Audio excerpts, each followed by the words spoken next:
In this video, I'm going to show you how to add widgets on iPhone on iOS 18.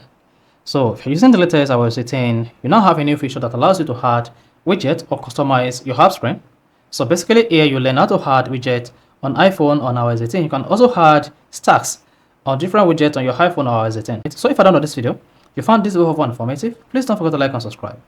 Now the first one to do when you want to add widgets on iOS 18 to your iPhone is press and hold empty screen just like this. Click on the edit button at top left.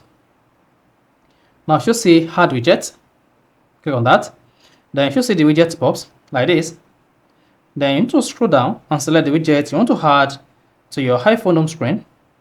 Or better still, search for the name of the widget here. Now let's say in this case, I want to add the clock widget. Go ahead and click on that. Then you'll be prompted to select the type of widget you want to add. So let's say here I want to add this widget. Switch to that and then click on add widget. There you go. Then you should see the widget added. Then go ahead and click on the number button at top right. Then there you see. Now to remove this widget, all you just need to do is press and hold the widget like this. And then click on remove widget. Then click on remove. That's it. So this is how you can easily add widget on iPhone on iOS 18. So if this is helpful and informative, please don't forget to like and subscribe.